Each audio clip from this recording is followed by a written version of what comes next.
Okay. When a metal dissolves in an acid, which one of these is true? Let's just instantly just ignore C and D. The metal ion loses electrons? Probably not. The metal ion gains electrons? Again, probably not, because it says when a metal dissolves in an acid. So the metal is already in atomic form, so we don't even know where the ions are coming from. So it can't be C or D. Okay? Now the next thing is the metal either loses electrons or the acid gains electrons. Okay? Well, the acid doesn't really gain electrons because the acid is actually a component of different things. So it's probably not B. So the answer is A, which makes sense because metals generally lose electrons. So A is the correct answer. The metal loses electrons. The most reactive metal in the presence of dilute hydrochloric acid is which one? So it's definitely not A, because we know gold doesn't react with anything. So let's ignore that one.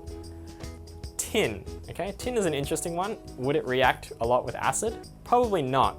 If you ever heard the term tin can, cans used to be made out of tin. So tin would have, so some tin cans may have had some, quite acidic foods in them, like pickled foods, which are full of vinegar. And obviously the tin can didn't corrode or didn't dissolve. So tin wouldn't be very reactive in acid.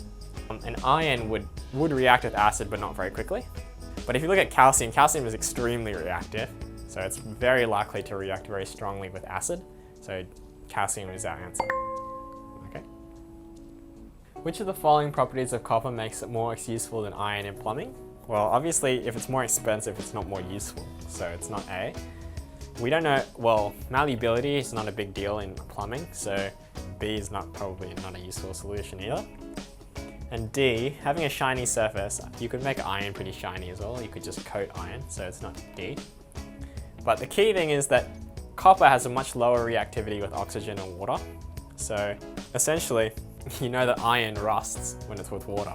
So obviously you don't want to be using that for plumbing, where there'll be water constantly around. So copper is much more useful because it's completely inert to water. So C is